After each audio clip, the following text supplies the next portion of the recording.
Assalamualaikum warahmatullahi wabarakatuh. Bismillahirrahmanirrahim. Alhamdulillahirabbil alamin. Wassalatu wassalamu ala asyrafil anbiya'i wal mursalin wa ala alihi wa sahbihi ajma'in. Asyhadu an la ilaha illallah wahdahu la syarika lah wa asyhadu anna Muhammadan abduhu wa rasuluh. Allahumma shalli ala sayyidina Muhammad. Yang saya hormati dan yang paling saya cintai, guru kita, orang tua kita, penasehat DMI, Kiai Haji Ali Rahmat. Izin Pak Haji, saya buka. Yang saya hormati juga dan saya cintai juga Ketua DMI Ranting Serdang, Bapak Haji Bambang Budiono. Yang saya hormati juga orang tua kita, kalau bahasa di Serdangnya RW sesepuh RW paling RW ini pokoknya ya, RW di antara RW ketuanya ya, ketuanya RW, pokoknya RW dari RW. Yang saya hormati juga Sekretaris DMI Ranting Serdang. Yang saya hormati juga hadir juga sini Pak RW 03. Saya hormati juga yang mewakili lurah, Ibu Ima. Ternyata Ibu Ima ini adalah teman istri saya juga. Saya nggak tahu malah. Iya, kawan anak saya juga. Saya nggak tahu. Ternyata dunia ini memang sempit. Yang saya hormati seluruh para peserta yang tidak bisa saya sebutin namanya satu persatu, namun tidak mengurangi rasa hormat dan takjub saya. Izinkan saya ngomong Bapak-bapak.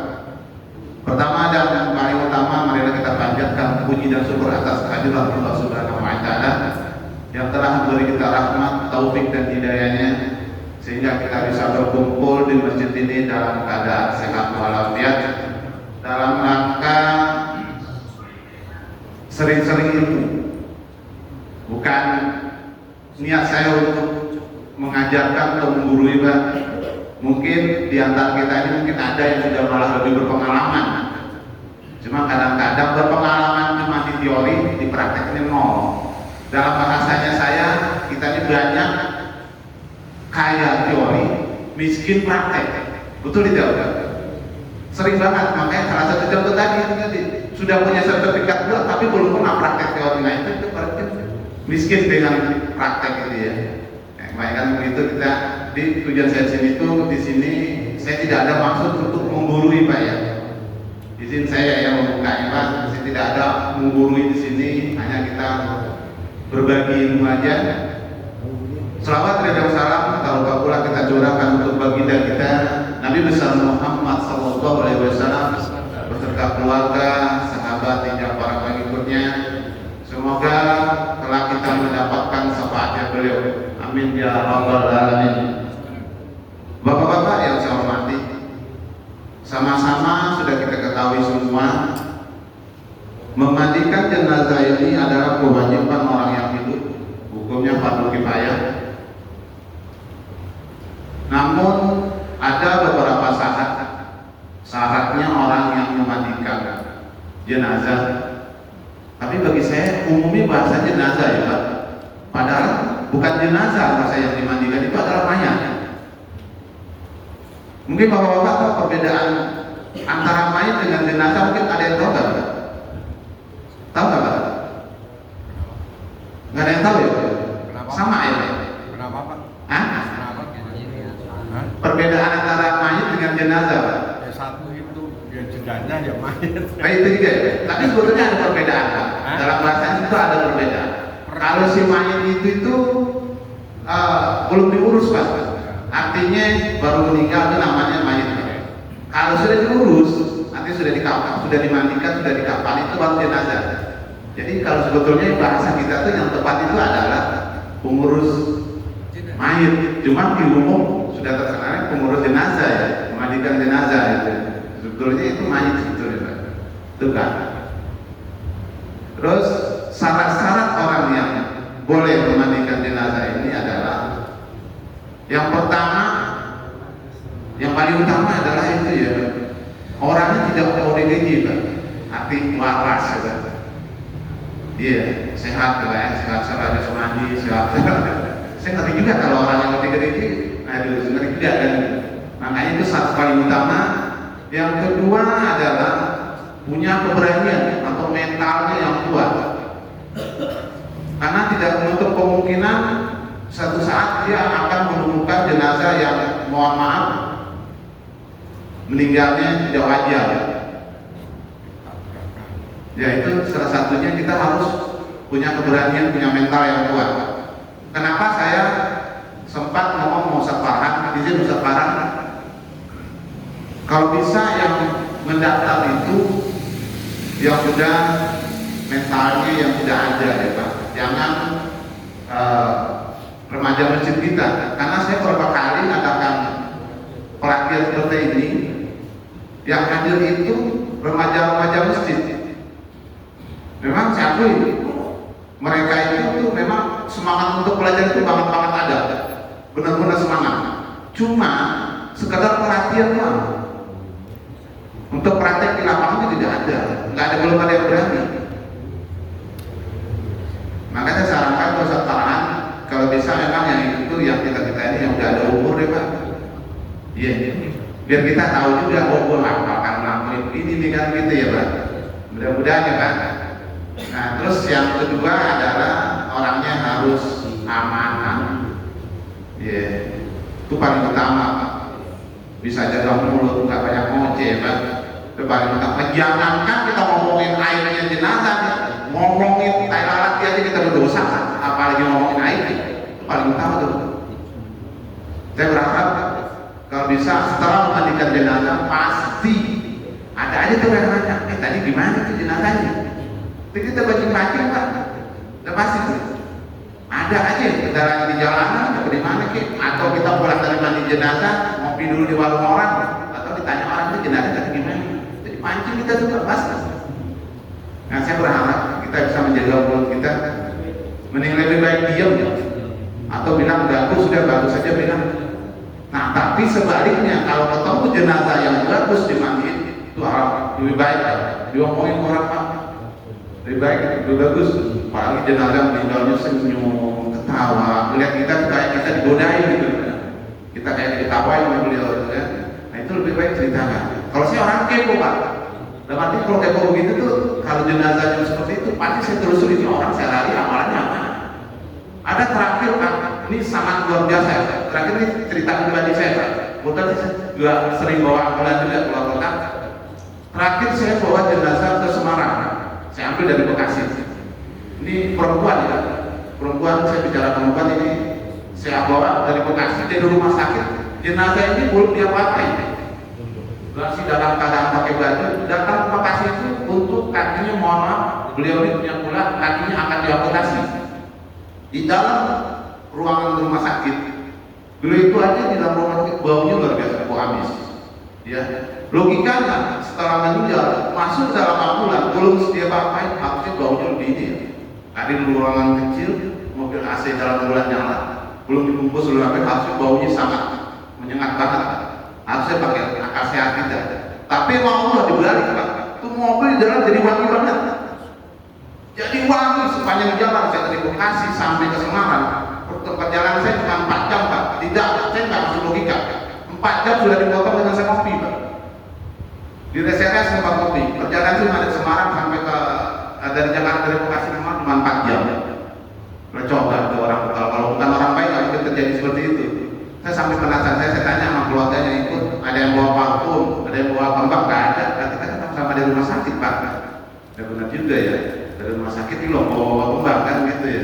Nah, akhirnya saya tanya, karena saya orang kepo, sampai di rumah duka, kebetulan di depan rumah beliau ada yang dagang kopi, pas banget untuk supir yang baru turun, kopi otot, kalau bahasanya kopi otot, saya ngobrol punya warung. Ternyata beliau ini seharinya, karena tidak ada kegiatan, di tangan beliau itu tidak luput dari Al-Quran. Kemana-mana pasti Quran. Di mana-mana di rumah dia Quran, bacanya Quran, sekali Quran aja coba di tangan gue. Jadi masuk di logika saya. Oh iya, orang baca Quran pasti tidak lepas dari wudhunya. Masya Allah, Pak, di dunia udah ditunjukin sama Allah. Nah, kalau begitu saya boleh ceritakan sama yang lain. Tapi kalau aib orang jangan mohon, dikip aja Pak. Saya kosan saya itu, mungkin semuanya udah pada berpengalaman juga. Terus masalah yang sering terjadi di lapangan, terkendala itu biasanya yang sering banget terjadi adalah ketika menemui kita mau memandikan jenazah atau mengapa jenazah itu di ruangan yang sempit, itu juga sering terjadi kendala. Nah, situ kita bisa mengaturnya.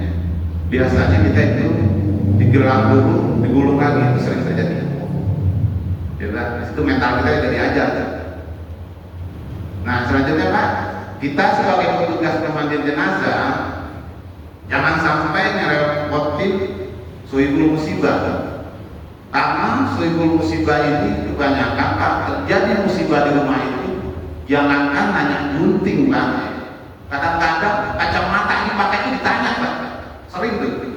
Jadi kalau bisa kita itu kalau kita seorang pemandikan jenazah, siap kita. Saya selalu bawa nih Pak. Ini tas saya ini kalau orang-orang teori Pak, kalau saya bawa tas ini Pak pasti siapa yang meninggal Pak? Kasih itu jadi kak saya nih Pak. Kalau udah bawa ini pasti orang nanya siapa yang meninggal Pak. Nah saya selalu bawa tas ini yang kita siap ini Pak, dari gunting buku. Kalau sama saya sampai tadi dia saya bawa Pak. Saya siapin semuanya. Sampai sarung tangan buat nanti buat kita atau buat keluarganya. Jadi kita tidak menyusahkan sebelum musibah, karena saya yakin kalau sebelum musibah itu kalau lagi begitu disuruh minta tolong mencari gunting kacamata nggak ketemu ya dipakai, apalagi gunting yang jarang pakai nggak ketemu. Terus lanjutnya kita apa aja yang mesti kita persiapin. Mungkin bapak-bapak semua sudah tahu ya. Saya simpel aja Pak ya teorinya. Kita langsung ke praktek lebih cepat lebih enak. Di sini baju logam kita lebih cepat aja belajar di logam ya. Persiapan untuk barangnya, peralatannya yang harus kita siapin, kita kan sama-sama sudah tahu kain kafan, kapas, serbuk cendana, pebarus, pewangi, sama tikar.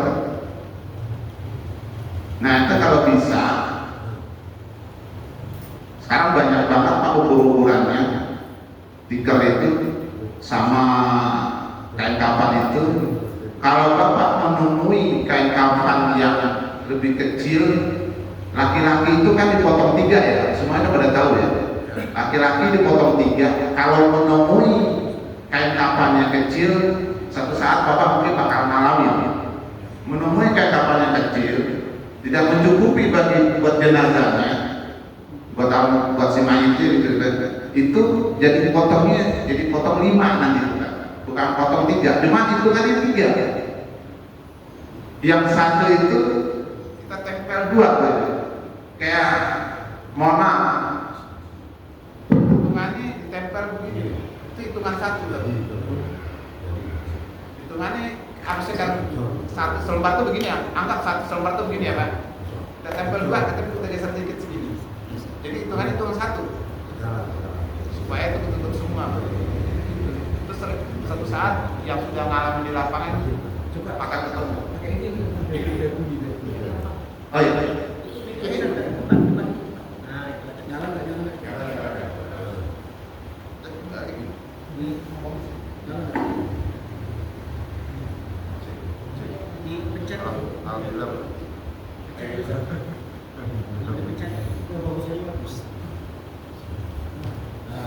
Ini berkah aja bekas terpakan.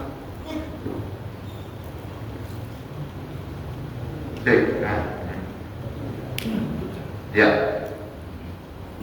Tadi sampai mana ya Pak? Kalau sampai kain.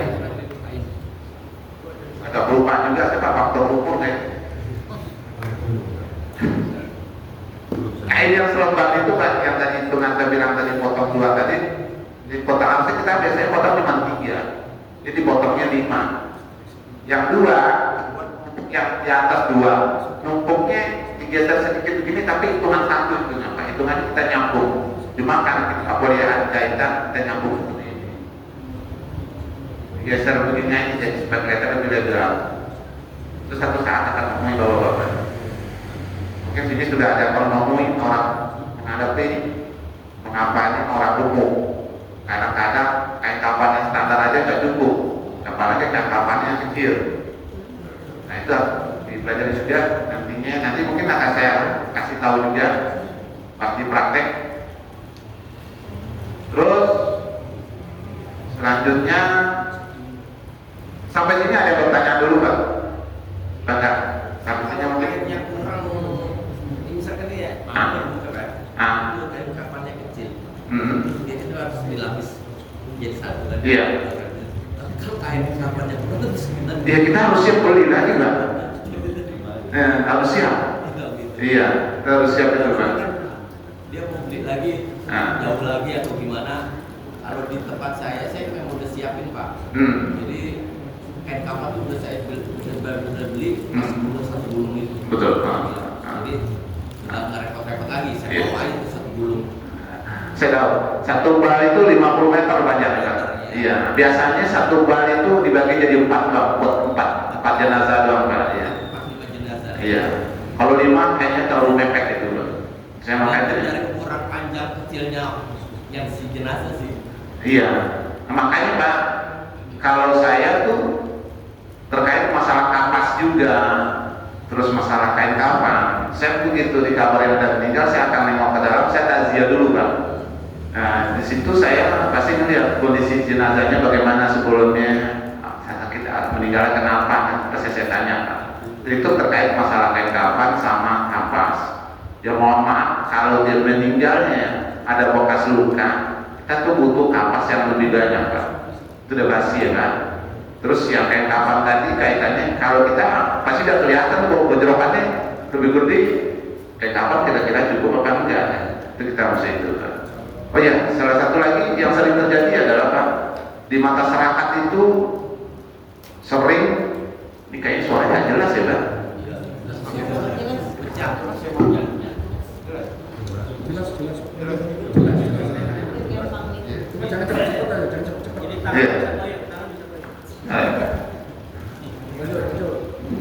Terus yang sering di percandaan di masyarakat itu,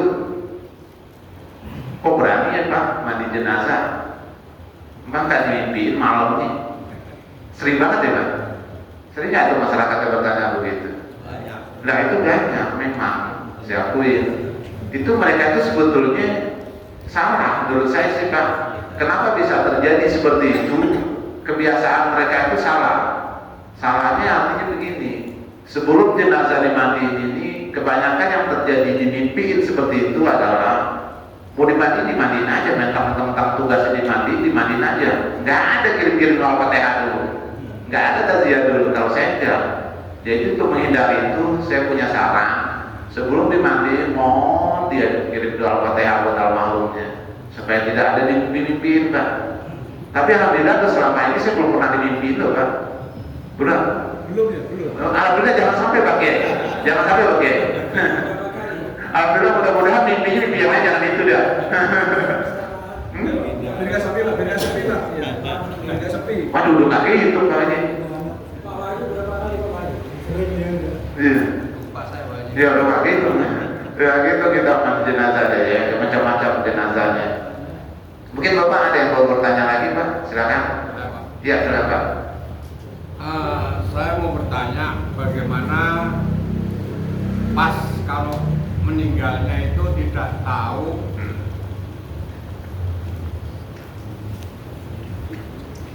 Assalamualaikum warahmatullahi wabarakatuh. Nama saya Zulki dari RW 01 RT 09. Saya pernah memandikan orang yang matinya itu tidak ketahuan. Iya.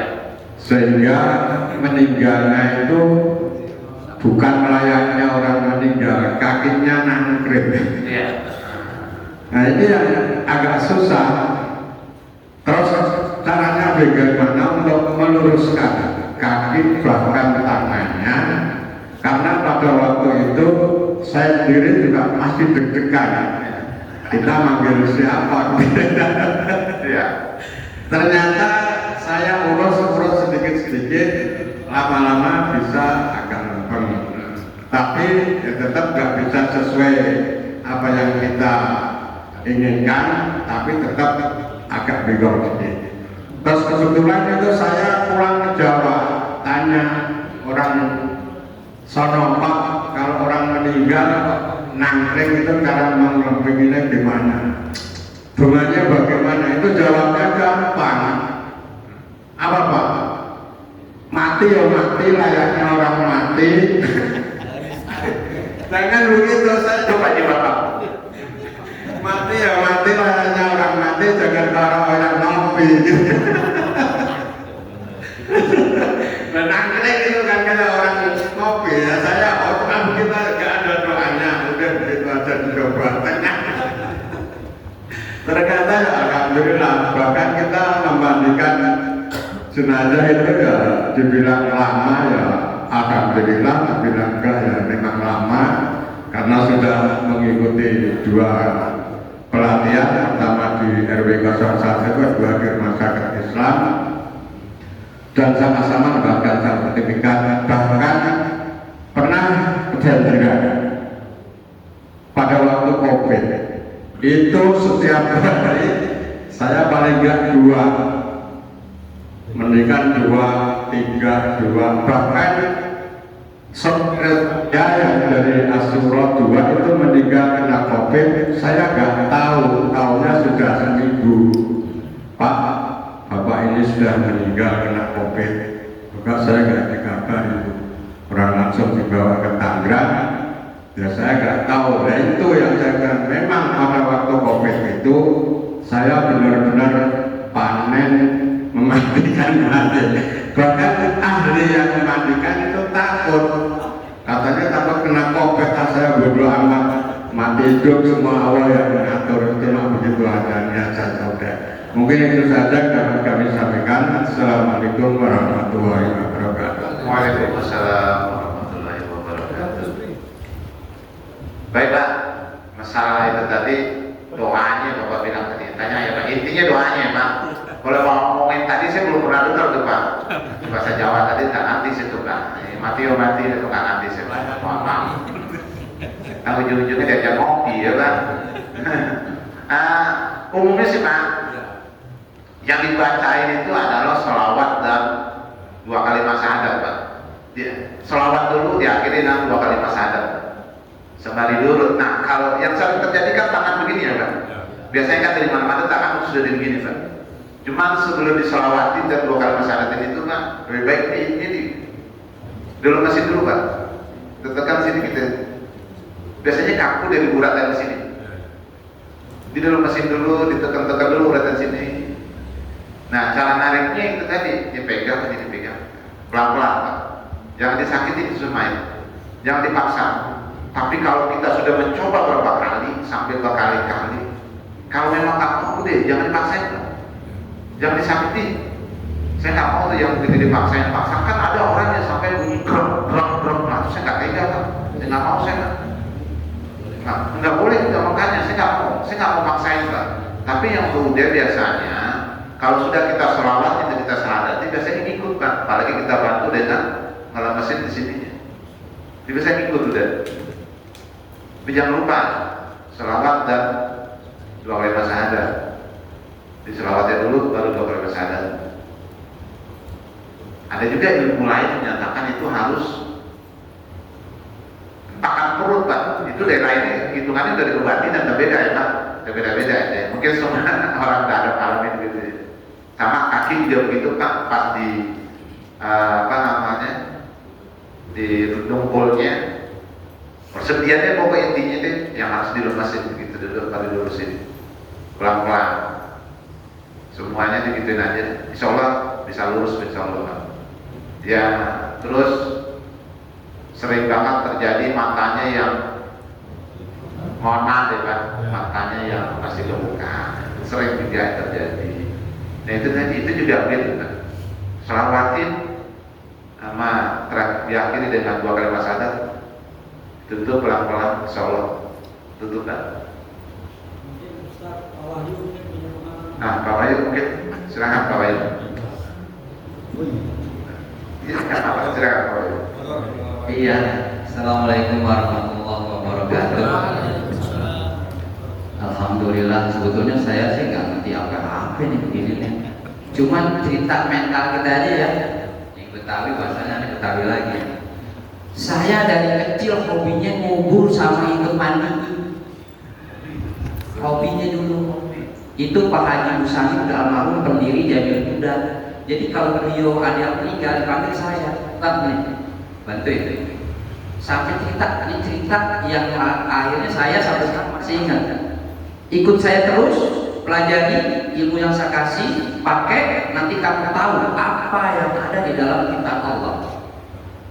Jadi saya, maaf Pak Ustaz. Jadi mental kita udah digojol tuh hobinya dari tahun 80-an dari SMP itu. Udah ikut. Terakhir saya di KKWR 5, sebetulnya saya nggak mau. Karena hobinya saya sosial. Gimana kita kata guru kita manfaat buat orang lain, menyenangi buat orang lain, berpositiflah berpikir untuk orang yang susah kata Pak tadi. Gitu. Jadi saya ilmunya setiap yang dia mentalnya capat kita nih, yang praktek tadi nggak praktek itu jadi ikut. Saya selalu ngajak karena ilmu dari guru saya, siapapun yang kamu dapat ilmu aja. Jadi saya setiap ada IRT arisan, ada mental yang mau ikut pelatihan nggak usah mikir sertifikat. Saya nggak pernah mikir gitu. Ikut saya, nanti kamu pelajari lama-lama, nanti kalau bisa ikut praktek, kamu dapat sertifikat, kamu udah punya pengalaman. Itu doang saya. Jadi setiap ada meninggal, Albana berapa kali saya cerita tadi tentang orang yang ukurannya ada aktif 150 kilo.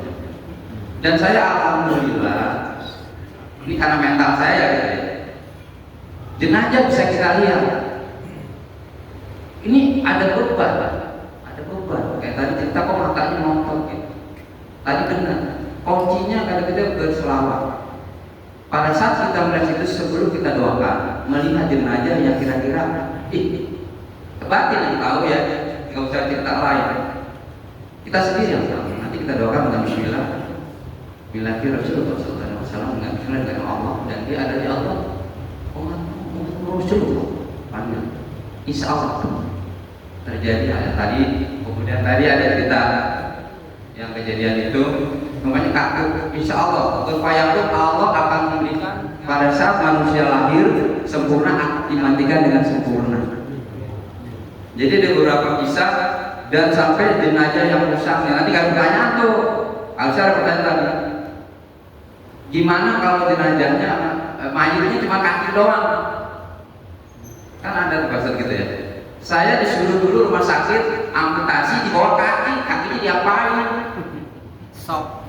Setelah meninggal seminggu, bawa lagi ke Sukabumi, akhirnya digali lagi sama tubuhnya situ lagi. Kemudian ada yang tadi jenazahnya rusak. Ya pengalaman kita tadi Om Jamil.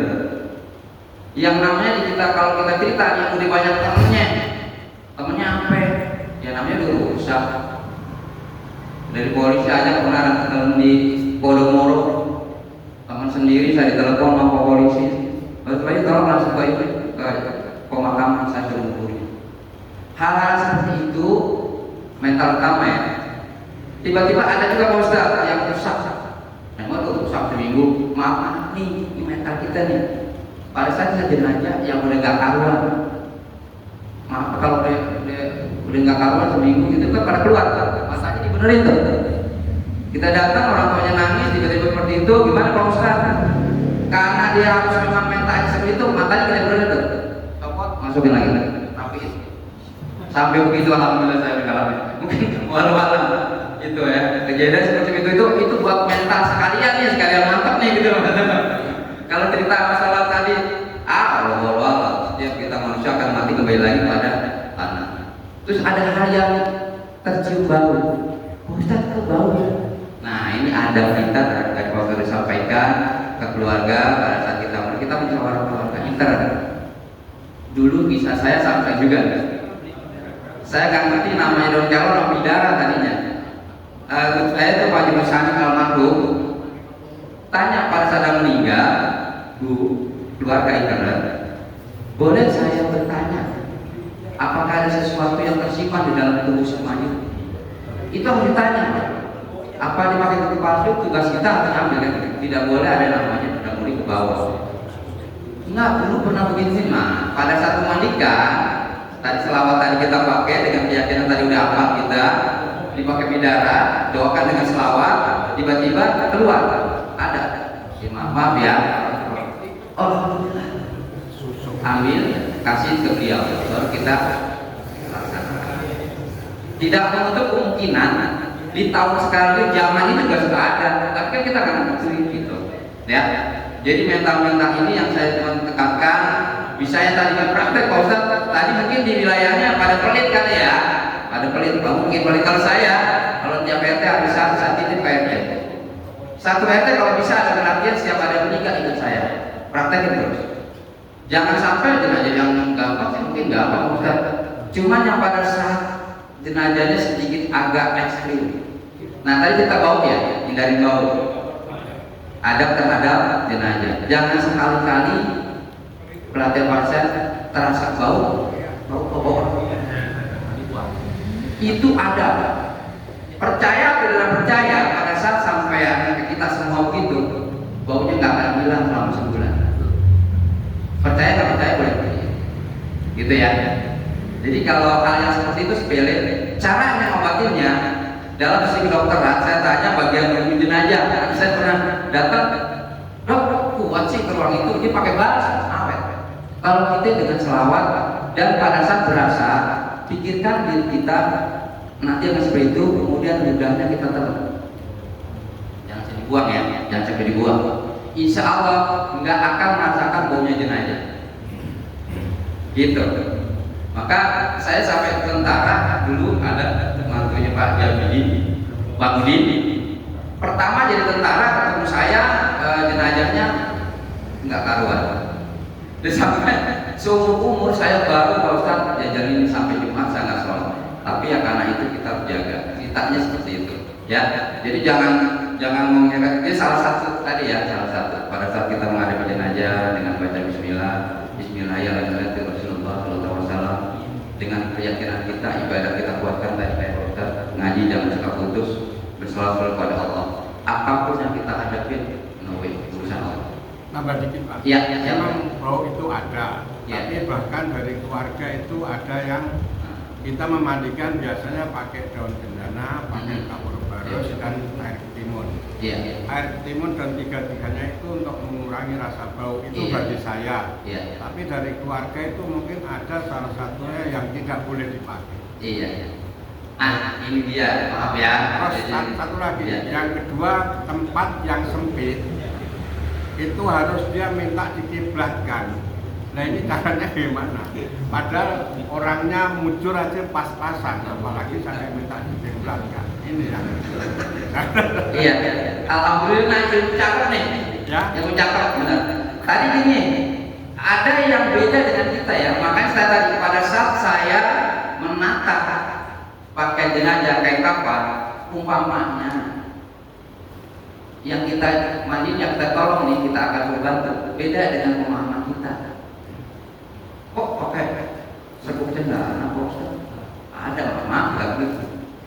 Kok pakai diwangi-wangi? Kan nggak usah pakai bisa, gitu ya. Ini bisa saja. Tapi artinya harus kita kasih pemahaman tentang sunatul rasul. Rasul itu susah dengan wangi-wangian. Kenapa dulu pada saat kita zaman lagi banjir, setiap meninggal pasti depan dibakar setanggi. Benar nggak? Ada meninggal nih, ada tulis tanggi, pakai arang, ditaruh dibakar. Kalau yang pikirannya enggak tuh larinya ke sana.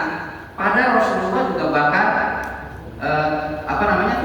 kubur. Tujuannya seperti tadi, menyamarkan wanginya si jenazah, gitu. Jadi pada saat dikasih, kenapa? Biar wanginya jenazah, kita sebut wangi aja ya, wanginya jenazah pada saat kita itu tertempel di sini yang sampingnya, maka nggak terasa wanginya, gitu. Tujuannya ke sana. Kenapa pakai jenazah tadi nggak mau? Nggak usah pakai itu. Ya nggak apa-apa. Terus kalau ada cover dan jeruk purut itu dalam sisi kedokteran itu adalah pengawet, menahan bau dan nahan awetnya. Sebetulnya itu enggak juga apa-apa, karena adik saya sendiri udah meninggal, beliau nurunin saya kalau pernah izin waktu kisah Aceh tsunami, kayak apa jenazahnya. Aceh dulu tsunami, dia ikut pantang saya, Mas, saya butuh relawan. Sampai agak merinding nangis. Kamu kuat mentalnya? Orang-orang pada berani masuk sana, Mas. Saya akan bantu kasih tsunami dulu kayak itu. Jenazah udah bulanan hancur-hancuran sampai tulang ditatai. Tulang itu ditatai, diambil, dibungkus nggak bisa apa, dengan sholatin hanya dibungkus, disolatkan. Dia pulang 3 bulan dari sana, alhamdulillah sehat. Beliau sudah wafat, tapi ada kisah. Beliau meninggal pada saat saya empoknya paling tua meninggal, ditumpuk di penggilingan. Subhanallah. Karena mungkin tadinya sampai hari 20 tahun itu masih utuh jenazahnya. Ya, jadi pada saat ditumpuk saya tanya sama kok nggak digali terus? Kenapa? Jenazahnya masih utuh. Jadi buat semangat kita juga nih ngurusi jenazah, bagian dari kekuatan keimanan dan keyakinan kepada Allah Subhanahu wa taala. Sehingganya nggak ada pikiran. Kemudian tadi saya musyawarah tadi keluarga, ya, yang minimal sesuatu yang positif kita ceritakan kepada beliau. Kemudian pada saat memandikan kita harus bicara dulu, izin semuanya keluarganya. Kemudian tadi yang tadi ya Pak ya, itu sebetulnya itu pentingnya. Orang yang tidak yakin dengan itu kita kasih pengertian. Terbantu, saya pernah ada begitu, begitu saya nanya aja, nggak apa-apa nanya kalau saya ini tiba-tiba ini kok diukur ini kok dikasih ini Pak Ustadz, ini saya ceritain. Oh ini kenapa dikasih apa garu, dikasih nama ini. Sebetulnya tadi samping buat itu dalam perjalanan biar aman gitu. Karena tadi ada beberapa kali atau sering saya lihat yang kurang selamat jalan. Itu ya, itu pengalaman dari saya, karena saya memang dari kecilnya hobinya mengubur sama mandi jenazah sampai jam 12 malam, 24 jam Ustaz. Saya kebetulan di RW saya ada 5, kita ada namanya perkumpulan itu, jadi ada tim. Jadi jenazah itu sesulit apapun 15 menit, 30 menit kelar, gitu ya. Jadi mudah-mudahan dengan adanya ini kita sama-sama dengan pengalaman kita, dengan doa-doa yang tadi, panjang ilmu kita dalam batin, rajahan prabahan tangan kita bisa merasakan sesuatu yang tak terlihat, tapi walau nanti akan datang seperti itu dengan sendirinya, gitu ya. Bukan harus dipaksakan kita berpikir lagi. Itu aja. Jadi saya mudah-mudahan ini bermanfaat buat kita semuanya. Pak Ustaz, mohon maaf nanti kalau ada hal yang lagi kita bisa cerita-cerita tentang pengalaman kita yang positif untuk kegiatan masyarakat kita. Terima kasih. Itu saja yang bisa saya sampaikan. Sedikit tambahan, ada yang belum terjawab. Kayak saya tadi, Bapak itu tadi masalah memandikan harus menghadap kiblat ya tadi Bapak. Itu belum terjawab guys. Izin saya jawab. Itu masalah itu Pak, ulama itu sepakat tidak wajib menghadap kiblat. Ulama itu sudah sepakat Pak. Cuman itu untuk bentuk adab kita dan penghormatan kita aja kepada semuanya. Itu ulama sudah sepakat tidak wajib, sama juga seperti saat kita mengkampanye. Tidak juga harus wajib menghadap kiblat.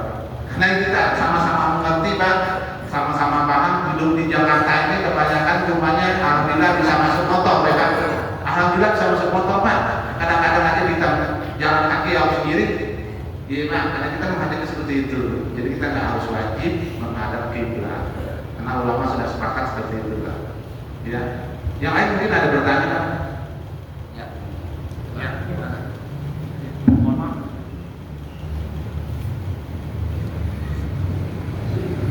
Assalamualaikum warahmatullahi wabarakatuh. Nama saya Bapak Sula. Saya dari Masjid Darul Hikmah RT, tempat tinggal saya di RT 5 RW 1. Yang menjadi pikiran saya sampai saat ini ada satu yayasan untuk mengeluarkan kotoran besarnya itu sampai dipaksa dulu.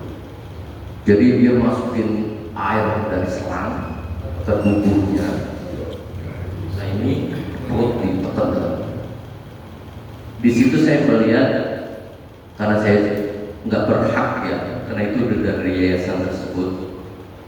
Saya kalau ada pikiran dari Rasulullah kan juga ada sunnah ada ujangannya, tidak boleh menyakiti si mayat atau gimana. Kita juga harus memberikan yang terbaik lah untuk si mayat. Itu yang jadi pertanyaan saya. Jadi saya minta kepada Ustaz dari depan, apakah itu diperbolehkan atau tidak? Dan juga satu lagi mengenai ada gigi palsu nih Pak. Gigi palsu dia pakai emas atau perak. Tapi kan kita nggak bisa nyopotnya, soalnya dia ditanam Pak. Kalau udah ditanam gitu itu gimana? Coba sekian. Terima kasih. Assalamualaikum warahmatullahi wabarakatuh.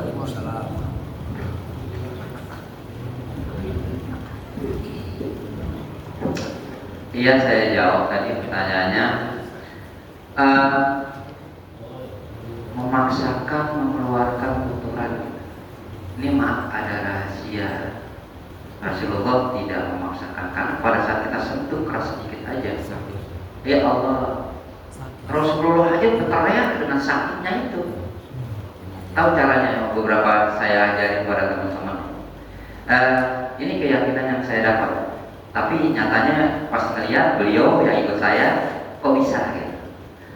Pada saat memang ada sakitnya bisa kotoran keluar, makanya tadi ajak keluarganya, anak itu yang berdekatan. Pada saat kita dibaringkan, makanya kita perlu kadang-kadang kita takut tuh, ya. Jangan cuma pegang ini Pak. Kalau saya yang angkat, yang gendong, yang meluk Pak. Pada saat bersihin kotoran itu, anaknya suruh bisikan ke telinganya dengan sebutan, ya jangan malu ya, keluarkan saja ya, dengan selawat. Wa sallallahu sayyidina Muhammad wa ala sayyidina Muhammad. Ya, aku sayangmu ya, dibisikan kupingnya. Kalau mau keluar, keluar. Dia keluar dengan halusan kita yang halus, dia keluar dengan sendirinya. Ini nggak sekali dua kali saya praktekkan. Sehingga anak itu pas bertanya, kok bisa Pak Ustaz? Ini jadi cerita agak sedikit ya. Pada saat jenazah atau kita orang yang sudah meninggal, itu diceritakan dia masih dalam mimpi. Mimpi dia apapun yang dipegang dengan kita, beliau tahu. Saya lagi diapain sama saya? Dia melihat. Pada saat dibisikin, dia ada di situ. Alkisah itu jenazah sadar mimpinya itu setelah dibawa ke kuburan, dikuburkan. Pada saat ditinggalkan oleh yang antar, baru sadar bahwa saya sudah meninggal. Makanya kenapa ada itu dijaga, gitu Pak. Jadi tadi ya, dengan bersalah Allahumma sholli ala sayyidina Muhammad wa ala sayyidina Muhammad, bisikan di kupingnya, suruh keluarkan, jangan malu-malu keluarkan kupingnya. Itu sudah nggak sering, saya sering itu, nggak perlu ditahan, dipaksakan, nggak boleh. Jenazah jangan gitu, saya mulai sedikit ya Allah. Rasulullah berteriak saking sakitnya, ya Allah biarkan aku yang sakit, jangan umatku. Sampai seperti itu, maka dengan harus pelan-pelan, karena ada yang harus dipaksakan, gitu ya. Itu ilmu ya, itu aja. Dengan halus dia akan keluarkan sendiri dengan halus. Karena cerita ini, ada cerita, mas saya cerita lagi malam itu, dia habis makan Ustaz, belum puh hari ini, ngapain ceritain udah meninggalkan gitu. Tapi pada saat dia meninggal, saya mandikan, subhanallah, apapun yang ada di dalam itu kita bantu dengan halus. Itu aja ya. Tadi ada lagi yang mau dijawab? Gigi. Nah ini harusnya manggil saya kalau ini. Saya kemarin ke Selengseng karena meninggal ya. Kemudian saya lupa sampaikan sesuatu yang meninggal ada barang, kecuali ini ya ring, karena di dalam semuanya itu harus diambil. Seakan-akan sulit. Contoh ada yang masuk di dalam selang, gimana cara nariknya. Kemudian ada kisah nih, orang yang meninggal habis cuci darah. Pengalaman nih, ya, pengalaman nih. Jangan sampai terjadi. Nah, kalau ada meninggal cuci darah, tiba-tiba meninggal, Dibersihkan boleh pada saat tempat cuci darahnya tutup kembali. Basahkan dulu, kan diratakan. Setelah itu harus ditutup. Kejadiannya kita mandikan bersih pada saat nanti di mobil dia akan tumpah karena darahnya baru, maka nanti akan merah semua. Gitu. Itu ada hal-hal seperti itu tuh. Itu pengalaman ya. Jadi jangan sampai pada saat sakit kita tanyakan, ya kan? Ada luka pecah di kepala, kemudian ada teman saya yang kalau habis itu orangnya, saya tetap saya kumpulin. Kenapa? Jari kita adalah anugerah Allah. Jadi jangan kepikiran gitu. Ada orang lama di luar kita, orang India meninggal ketabrak ini, panggil saya, Pak Ustadz ini kepalanya, tapi kalau udah diratakan tetap bisa rapi. Itu barangkali pengalaman kita. Mudah-mudahan tajamkan hati kita untuk menyatukan jari-jari kita, hati kita untuk fokus pada itu, sehingga Allah kasih semua ilmu. Barangkali ada yang tanya lagi? Ya. Jadi itu hukumnya harus dicabut atau Hukumnya tadi tetap dicabut. kalau dia misalkan agak mudah di permanen. Ada bor Pak. Diikat ke permanen di bor. Ada antara gusi ada namanya gusi bawah atas. Itu tekan di bawahnya Pak. Selawat coklat ke kanan Pak. Mana saya kejadian gitu. Ada di dalam. Telepon saya. Ayo, gimana ini, Bapak? Kemudian teman saya ke sana. Pada saya telepon, selawat kau angkat, masukkan tangannya di antara itu angkat, kagetin dikit, habis cabut, tim mas, atau kemudian di depan, nggak apa-apa dan harus dikeluarkan. Kalau enggak kita panggil dokter, ya, atau dokter yang terdekat, ada kadang-kadang perawat, kemudian dia memang banyak yang kita minta, sehingga dia bisa ambil alat. Kalau pakai ring Pak, Pakai ring jantung nih, Ah. di dalam nih. Kalau ring itu terkecuali karena udah ada di dalam. Tidak. Kemarin ada yang selang itu masuk dari kepala, kemudian tabrakan di sereng sampai masuk ke dalam. Itu kan sifatnya bukan logam. Itu aja ya, barangkali ada lagi berkali. Sekali lagi ya, sekali lagi Ya. kita akan Prakteknya. Ayo silakan. Assalamualaikum warahmatullahi wabarakatuh. Waalaikumsalam warahmatullahi wabarakatuh. Saya dengan Misja dari DKP Masjid Al Majid. Ya, terima kasih kepada tim di sini dan terima kasih juga kepada DKP Masjid Al Mumin dan terima kasih juga kepada ketua DKM kami yaitu Bapak Ustaz Syukri yang bawa kita kembali. Sebenarnya sih kita sudah praktek, tapi melakukan teorinya belum gitu. Kata Pak Ketua, coba deh kamu teori masa praktek dulu. Gitu. Yang saya alami dari tim UKK, ini ada PRT, ada bagi-bagi juga, saya selalu bertiga kalau ada meninggal. Yang saya alami itu kalau ada perban, pertama penyakit gula, pasti penyakit gula itu perban dimasukin. Kalau kita betul, di perban, yang kedua kalau seandainya di kepala kan ada operasi, ternyata kepalanya nyusul nih atau kepala ini masih dibungkus plastik. Apakah ini dimandikan atau ditaruh aja? Yang kedua yang di perban ini kan masih ada keluar darah nih. Boleh tidak dibungkus dengan plastik? Baru kita kain kapan? Itu sih sebelum saya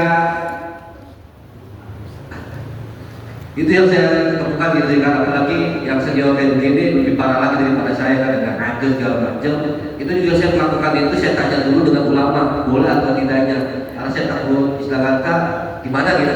Terima kasih. Assalamualaikum warahmatullahi wabarakatuh. Waalaikumsalam warahmatullahi wabarakatuh. Tadi namanya jenazah yang terluka atau ada sesuatu yang memang harus kita hindari. Gula itu maksudnya dimasukin ke lubangnya apa gimana? Jadi pada segi bakal aku di kapan dimasukin aja. Jadi Kan kadang-kadang kalau luka gula, gula. tadi yang tadi gula pertama. Pasti kan masukin. Kalau yang Tadi gula dimasukin. Karena ada juga gula. biasa di kaki atau di tangan. Itu kan kalau di ngobres itu kapas itu dimasukin pasti Pak. Ditempelin. Ditempelin gitu. Iya, tapi dimasukin ke dalam. Itu biasanya orang yang penyakit gula kalau masih hidup nih kalau masih hidup, dia itu kapan sih masukin ke dalam. Nah ketika dia meninggal, otomatis kan dia susah nih buat ngeluarin. Daripada kesakitan kita gunting hanya separuhnya aja, yang di dalam kulitnya itu masih ada. Untuk menghindari karena rasa sakit daripada si mayit. Nah itu. Kalau yang kedua itu kan batu kepala nih, tiba-tiba nyusul batu kepalanya, saya juga kaget. Karena di perban itu kita tidak kena siram air karena dikhawatirkan gitu. Ya alhamdulillah dua pertanyaan nih, satu sakit gula, kemudian sudah diserahkan ke dalamnya. Intinya kita sama-sama tahu jenazah itu jangan sampai sakit. Kalau kita paksakan tarik dia sakit, maka tadi rapikan saja. Allah sudah tahu, Allah bilang kita bersihkan saja. Kemudian tadi batuk datang semuanya. Kita sama-sama mandikan, kita satukan atau dibawa dengan jenazahnya. Ceritanya sama tadi saya pernah bawa kakinya doang, gitu ya. Kakinya doang. Itu kalau pertanyaan sebetulnya jenazah, bagian dari tubuh jenazah apakah perlu dimandikan, soalnya dikafankan kan gitu sama juga, ya kan? Intinya tuh sama aja, dibersihkan kepada dikubur. Pada saat dia meninggal baru kita satukan ke beliau. Sama tadi, botaknya ada, pabrik mandiin ada, cuci bersih, dia maka disatukan di dalam. Kalau orang kita nggak boleh tinggal, jadi satu aja dalam tutupan ibunya, udah cukup itu saja. Jadi tubuhnya ke bawah sesuai dengan amanah Allah. Itu ya, udah cukup. Ada lagi? Kira-kira itu ya. Berarti dimandiin dulu tuh sisanya. Tetap dimandikan, dibersihkan. Oh, kalau kemana sih kita nanya sama ulama, nggak perlu pun nggak jadi masalah. Iya. Yang penting disatukan. Iya, makanya kan saya bilang sesuatu yang baik, ada yang baik kenapa nggak dilaksanakan? Artinya datang, ujuk-ujuk datang nih kotor, udah dimandikan, kan ceritanya kita nggak apa-apa, ya nggak apa-apa, walau. Tapi kalau kita tugas dimandikan aja, bersihkan, masukkan, itu aja ya. Udah yang lain, kalau tidak cukup, saya kembalikan kepada Pak Ustaz.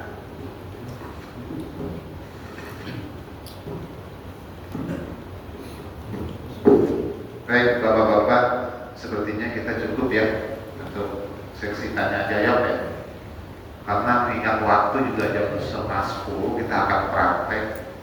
Sedikit pesan dari saya Bapak-Bapak, jadikanlah ilmu ini untuk cari amal, bukan untuk cari modal untuk ke mall, ya kan?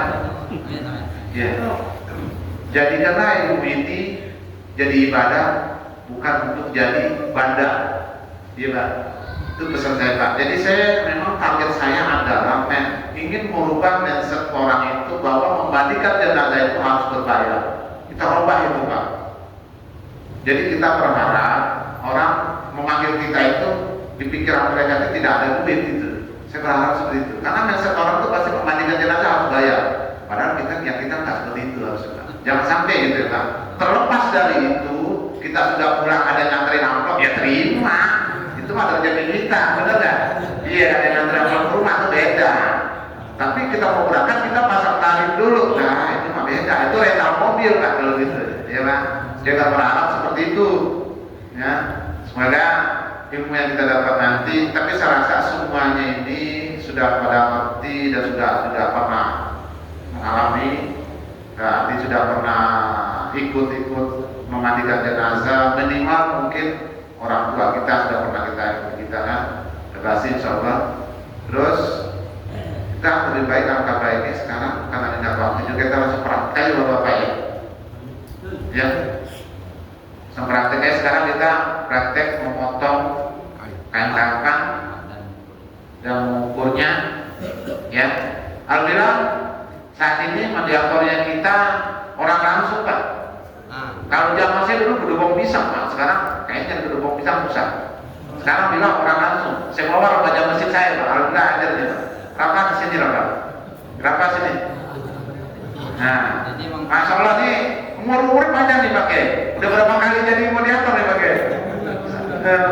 Enam kali semuanya pakai. Jadi model ya. Iya.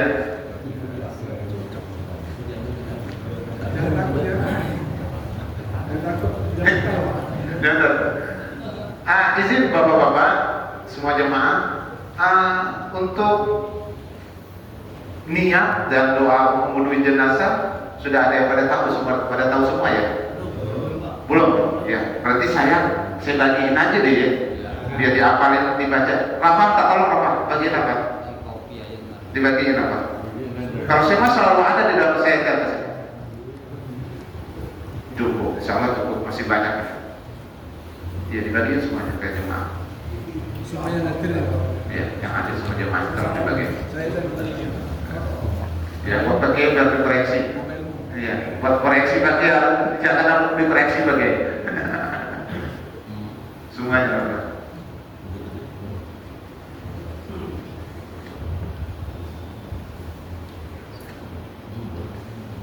Hah?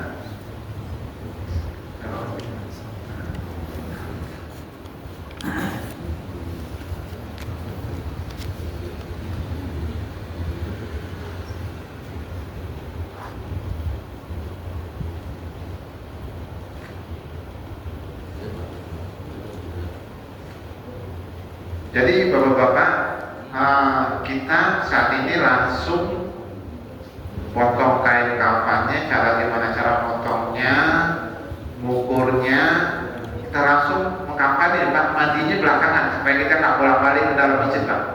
Ya, jadi langsung kita potong di sini, langsung kita praktek membungkus di sini. Ya.